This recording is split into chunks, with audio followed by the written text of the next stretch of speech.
बिस्मिल्लाहिर्रहमानिर्रहीम। अस्सलाम वालेकुम मेंबर्स व्यूअर्स, होप सब खैर खैरियत से होंगे। आज की वीडियो में जी डिस्कस करते हैं एक तो मार्केट की पॉजिटिव क्लोजिंग और एक्सपेक्टेड था, ये कल हमने डिस्कस भी किया था, उसकी रीज़न इसहाक डार की वापसी। तो अब आगे जो सा है इस पूरे सिनेरियो में एक्साइटमेंट तो अच्छी चीज़ है, बट ओवर एक्साइटमेंट जो सी है वो नुकसान भी दे सकती है। इसलिए हमने बी ऑन पॉजिटिव साइड, लेकिन अपने आप को एहतियात के साथ स्ट्रेटजी को प्लान करना है और ओवर एक्साइटमेंट में कोई ऐसा डिसीजन नहीं लेना जो कि आगे जाके फिर हमें जो सा वो स्टक कर दें या नुकसान पहुंचाए। रीज़न बीइंग कि एक साइड पे तो ये एक्साइटमेंट है और ये होनी भी थी, क्योंकि कुछ पॉपुलर डिसीजन होने हैं पॉलिटिकल साइड पे गवर्नमेंट की तरफ से, और वो पॉपुलर डिसीजन जो से थे वो मिफ्ता इस्माइल की मौजूदगी में नहीं बल्कि इसहाक डार की वापस आने का पर्पज़ ये है कि वो पॉपुलर डिसीजन वो लें। और उसके बाद एक जो परसेप्शन है जो बनी हुई नून लीग की कि चीज़ें कंट्रोल नहीं हो पा रही और बहुत ज़्यादा इन्फ्लेशन हो चुकी, चीज़ें बहुत महंगी हो गई, आवाम पे बहुत बर्डन है, तो वो तमाम चीज़ें आप देखेंगे कि अगर ये टाइम मिलता है तो वो चीज़ें रिवर्स होंगी। But at the same time अगर आप ये देखें कि पॉलिटिकल साइड पे किसी टाइम कुछ भी जो से आप वो एक्सपेक्ट कर सकते हैं, तो अगर खुदा न खास्ता बीच में मज़ीद फिर किसी किस्म की इंस्टेबिलिटी आई या कोई और सिनेरियो डेवलप हुआ, एडवर्स सिनेरियो, तो अगेन आप जो सा फिर वो मार्केट में वॉलेटिलिटी देख सकते हैं। इसलिए जब तक चीज़ें आपको थोड़ी सी स्मूथ होती नज़र नहीं आती और प्रैक्टिकल वे में जो सा चीज़ें आती नज़र नहीं आती, तब तक तो डेफिनेटली बहुत से दोस्तों की बहुत सी चीज़ों की होल्डिंग है, तो उसकी रिकवरी का वेट करें और जैसे ही वो चीज़ें रिकवर होती हैं और बेहतर स्टेटस पे जाती हैं तो उन पे स्टॉप लॉस लगाकर उनकी होल्डिंग रखें। और नई बाइंग जो सी है वो आप उन्हीं स्टॉक्स में करें जो अच्छे स्टॉक्स हैं लेकिन अभी लो साइड पे हैं, जिनमें ऑलरेडी रैली बन चुकी है, उनको थोड़ा सा अवॉइड करें।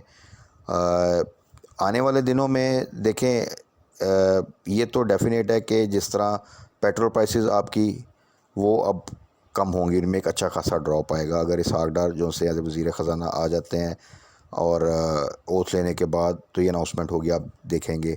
इसके अलावा इलेक्ट्रिसिटी प्राइसेस में भी कमी आ सकती है, डॉलर आपको नीचे आता नज़र आएगा। मॉनेटरी पॉलिसी जो आ रही है next, I think second week of October में, may be 10th of October, तो उसमें भी आप एक्सपेक्ट कर सकते हैं कि अगर ड्रॉप आता है तो वो ये तमाम चीज़ें आने वाले दिनों में मार्केट में आपको एक शॉर्ट टर्म जो सा रिकवरी और एक बुलिश ट्रेंड दे सकते हैं, provided on the other side कि अगर बाकी चीज़ें जो सा पॉलिटिकल साइड पे वो किसी किस्म की इंस्टेबिलिटी की तरफ या कोई ऐसा सिनेरियो डेवलप ना हो कि जो दोबारा से इन तमाम चीज़ों को सेट असाइड कर दे।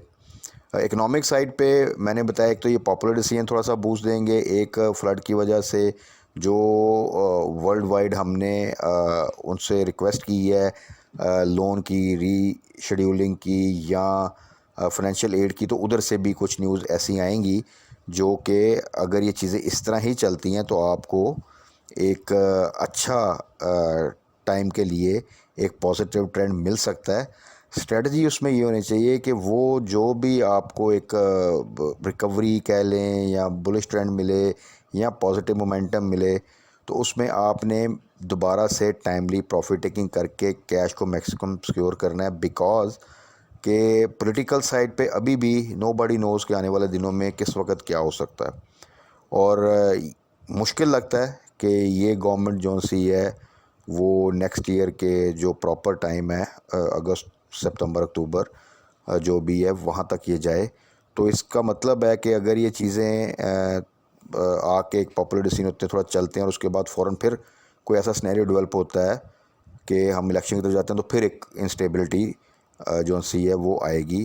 तो उन तमाम चीज़ों से बचने के लिए स्ट्रेटजी अपनी जो सी है और अपनी जो एक्साइटमेंट है उसको विद इन कंट्रोल जो सा आपने रख के अपनी स्ट्रेटजी को प्लान करना है। सेक्टर वाइज अगर आ जाएं तो सेक्टर वाइज अगर आप देखें तो टेक्नोलॉजी सेक्टर अगेन वो in any case top priority पे रखें। आज भी अगर आप देखें तो उसमें जो स्टॉक्स हैं कुछ जो बाइंग लेवल पे हैं वहाँ बाइंग बनती है, बिल्कुल बाइंग कर सकते हैं। जहाँ पे प्रॉफिट टेकिंग बनती है वहाँ पे या तो प्रॉफिट टेकिंग करें या स्टॉप लॉस के साथ होल्ड करें। स्पेसिफिकली टीआरजी जिसका बताया था कि 110 का स्टॉप लॉस रख के होल्ड करें, अब आप अपना स्टॉप लॉस जो है वो 120 पे लेके जा सकते हैं, 120 पे रखें स्टॉप लॉस होल्ड करें। तो माशाल्लाह आप अच्छा खासा गेन कर लेंगे। अगर किसी ने 80 के आसपास बाय किया है या 90 के पास बाय किया या इवन 100 के पास भी बाय किया, तो उसके लिए आई थिंक एक रीज़नेबल जो सा है वो प्रॉफिट है। बट ये तभी है क्योंकि किसी भी टाइम अगर एक रिवर्सल हुआ तो ये फिर बड़ा जल्दी डिप लेता है। तो उस डिप से बचने के लिए 120 का स्टॉप लॉस रखें तो वो आपको फ़ायदा होगा। नेटसोल का कल प्री ओपन में रिज़ल्ट आएगा। आज 101 जो है उसने क्रॉस किया। स्ट्रेटजी हमारी ये थी आज के लिए कि 95 का स्टॉप लॉस रख के हम होल्ड करेंगे। अब तो डेफिनेटली क्योंकि कल प्री ओपन में रिज़ल्ट आ जाएगा तो जो भी मूव होगी, तो इसलिए अगर वो किसी किस्म का डिप भी लेता है, जो कि नॉर्मली रिसेंट जो रिज़ल्ट्स आए हैं उसमें यही एक सिनेरियो डेवलप होता है कि अगर आउटस्टैंडिंग पे आउट ना हो तो रिज़ल्ट वाले दिन जब अनाउंसमेंट होती है तो वो स्टॉक जो है वो एक डिप लेता है। बट ओवरऑल अगर ये डिप लेता भी है तो वापस रिकवर करेगा। अच्छी चीज़ के लिए है कि अगर मार्केट इसी तरह पॉजिटिव रहती है तो उस सिनेरियो में रिज़ल्ट अगर थोड़ा सा बेहतर आता है तो फिर वो स्टॉक जो है वो उस तरह की डिप नहीं लेता जिस तरह की कि वोलेटाइल मार्केट में लेता है। तो इसलिए नेटसोल को फॉर लॉन्ग टर्म जो रखना चाहते हैं बिल्कुल या मीडियम टर्म होल्ड करें। इसमें भी मैं बार बार कह रहा हूँ कि आपको आने वाले चंद हफ्तों में या चंद महीनों में आपको जो है वो टीआरजी की तरह ही एक रैली जो सी बनती नज़र आएगी। और मींस के टीआरजी की रैली 80 से स्टार्ट हुई थी, इसकी रैली अगर आप देखें तो वो प्रॉपर जब स्टार्ट होगी तो इसके लिए इजी है कि ये काफ़ी अच्छा गेन आपको फर्दर दे जाएगा। इसी तरह एवियन और सिस्टम तो लॉन्ग टर्म के लिए मैं मेंशन करता हूँ। टेली अभी स्टिल बाइंग रेंज में है, अगर कोई बाय करना चाहे तो कर सकता है छोटे स्टॉक में। इसी तरह ऑयल एंड गैस में आ जाए तो रिफाइनरी सेक्टर ने जो काफ़ी अरसे से थोड़ा प्रेशर में था, बट अगेन अच्छे रिजल्ट्स थे, अच्छी कंपनी है उसमें। सिनर्जी एक आप कह सकते हैं कि पैनी स्टॉक में आता है। बाकी तमाम कंपनियां national refinery, Atal refinery, part of big group, PRL भी बहुत अच्छा इस वक्त एक रिज़ल्ट के साथ, और उसमें पोटेंशियल है कि वो एक अच्छा जो सा आपको गेन दे सकता है। तो उनमें आज आपने देखा कि एक बाउंस बैक आया, और आने वाले दिनों में अगर मार्केट पॉजिटिव रहती है तो आप उनमें दोबारा मोमेंटम बनता देखेंगे। और स्ट्रेटजी हम इसकी वही रखेंगे जो हमने पहले रखी थी जब ये 20 को इसने टच किया था, और उसके बाद हमने इसका जो स्टॉप लॉस 18 पे रखा था। तो अभी दोबारा इसको वंस आप वहाँ पे जाने दें तो उसके बाद फिर हम स्टॉप लॉस के साथ ही इनको होल्ड करेंगे। इसी तरह ऑयल एंड गैस में ओजीडीसी का जी अच्छा रिज़ल्ट आया, और ओजीडीसी को आप इन रेट्स पे बाय कर सकते हैं बिल्कुल। तो ओजीडीसी में पूरा पोटेंशियल है कि at least for the time being वही जो स्विंग ट्रेड एक मिलती है 83 84 से ऊपर ये जाता है तो वहाँ तक तो ये बिल्कुल जा सकता है। और ये जो रेट है इसका 75 लो, it's very good rate to buy for short trades. और सेम अगर आप देखें तो इस वक्त अगर फूड सेक्टर में देखें तो मिचल्स, आपको पता है कि उसमें प्रॉपर जो या तो अपर कैप्स की तरफ जाता है, फिर उसके बाद काफ़ी डिप आता है, और पिछले चंद माह में उसने 2-3 ऐसी बड़ी ज़बरदस्त ट्रेड्स दी। यानी वो 120 को टच किया उसने, और फिर वो 90 से बिलो एक दफ़ा आया था, और फिर वहाँ से स्ट्रेट वे उसने रैली बनाई, फिर 115 के पास गया, और फिर वो डिप लेता हुआ अब फिर दोबारा से वो 90 बिलो गया था, और आज फिर वो अपर कैप हुआ।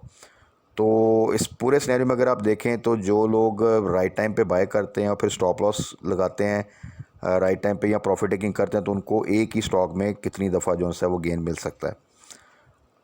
इसको रिवर्सल अगर कर लें, अगर इसी तरह आप हाई साइड पे हमेशा लें और लो साइड पे सेल करें, और फिर हाई साइड पे लें और लो साइड पे सेल करें, तो एक ही स्टॉक आपको बड़ी दफ़ा लॉस भी दे सकता है। सो ऐसी स्ट्रेटजी से थोड़ा सा अवॉइड किया करें। प्रीमा का रिज़ल्ट आया था आज, और प्रीमा का रिज़ल्ट जो है वो काफ़ी अच्छा रिज़ल्ट आया। अर्निंग में अच्छी खासी जो सा था वो एक इम्प्रूवमेंट थी। तो प्रीमा को आप थोड़ा सा अब लॉन्ग टर्म भी जो है वो प्लान कर सकते हैं, क्योंकि इसमें कंसिस्टेंट ग्रोथ है। प्रीमा की प्रोडक्ट्स आप सबको पता है मार्केट में, और उनमें इम्प्रूवमेंट भी आ रही है, फर्दर प्रोडक्ट्स भी ऐड हो रही हैं इनकी कंपनी में भी। अगर आप देखें तो अच्छी ग्रोथ है, तो इनको आप लॉन्ग टर्म प्लान कर सकते हैं। और इसकी ग्रोथ के हवाले से अगर इसकी प्राइस देखा जाए तो प्राइस अभी भी काफ़ी अट्रैक्टिव प्राइस है। तो ओवरऑल आज के लिए अगर आप देखें तो टेक्नोलॉजी सेक्टर भी ओवरऑल आप देखें तो ऑल राउंड ऑल सेक्टर्स जो से उन्होंने परफॉर्म किया। और अगर जो चीज़ें मार्केट एक्सपेक्ट कर रही है, अगर स्मूथली वो चीज़ें होती हैं और कुछ पॉपुलर डिसीजन होते हैं, तो फिर आप फर्दर भी एक पॉजिटिव मोमेंटम मार्केट में देखेंगे, और उस मोमेंटम में आपने जो है वो अपना मैक्सिमम प्रॉफिट गेन करना है और राइट टाइम पे एंट्री लेनी है और राइट टाइम पे प्रॉफिट टेकिंग करनी है।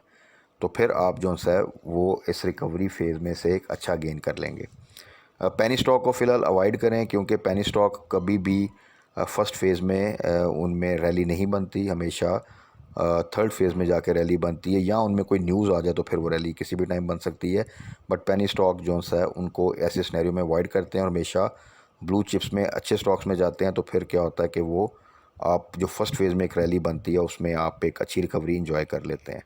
सो आज के लिए टेक्नोलॉजी सेक्टर से अगर आप देखें तो नेटसोल, TRG, एवियन को बिल्कुल आप 100+ के लिए प्लान कर सकते हैं।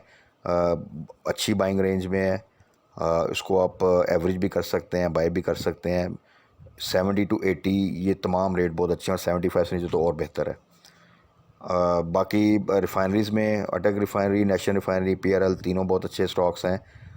इनमें जो सा इंशाल्लाह ताला आने वाले दिनों में आप मज़ीद इम्प्रूवमेंट देखेंगे। इस तरह फूड सेक्टर प्लस और सेक्टर भी, वंस ये कंस्ट्रक्शन एक्टिविटी स्टार्ट होंगी तो फिर आप सीमेंट सेक्टर में, स्टील सेक्टर में भी अच्छे जो है वो एक मोमेंटम देखेंगे। थोड़ा थोड़ा गेन आपने देखा रिसेंटली बनना भी स्टार्ट हुआ इस परसेप्शन पे कि आने वाले दिनों में एक अच्छा जो है कंस्ट्रक्शन इंडस्ट्री, ख़ास तौर पे जो फ्लड की वजह से जो आगे एक्टिविटीज़ आएंगी तो वो आप प्रेडिक्ट कर सकते हैं कि वो एक अच्छी जो सी इनमें ग्रोथ मतवक्के है। तो बाकी कल मार्केट क्लोजिंग के बाद फर्दर डिस्कस कर लेंगे कि क्या सिचुएशन है और ये चीज़ें पॉलिटिकल साइड पे कितनी स्मूथली जो है वो आगे बढ़ती हैं। तो यही चीज़ें जो सी हैं मार्केट को ड्राइव करेंगी आगे जाके, और इन चीज़ों को जितना स्मूथली और स्टेबिलिटी के साथ चलेंगी तो मार्केट में एक मोमेंटम पॉजिटिव बनेगा। अगर किसी किस्म का फिर कोई नेगेटिविटी, इंस्टेबिलिटी आती है तो फिर अब मार्केट उसका जो है वो इम्पैक्ट अकॉर्डिंगली लेगी। तो इसी पूरे सिनेरियो को देखते हुए हमने अपनी स्ट्रेटजी को जो है वो प्लान करना है। बाकी कल मार्केट क्लोजिंग के बाद फर्दर डिस्कस कर लेंगे कि कौन सा कोई स्टॉक है जो कि हमें शॉर्ट टर्म में अच्छा गेन दे सकता है, कौन से स्टॉक में प्रॉफिट टेकिंग ज़रूरी है, कौन सा सेक्टर जो है वो हमें बेहतर बेनिफिट दे सकता है ना short term as well as in long term. तो तब तक अपना ख्याल रखिएगा, दुआओं में याद रखिएगा। Stay blessed. अल्लाह हाफ़िज़।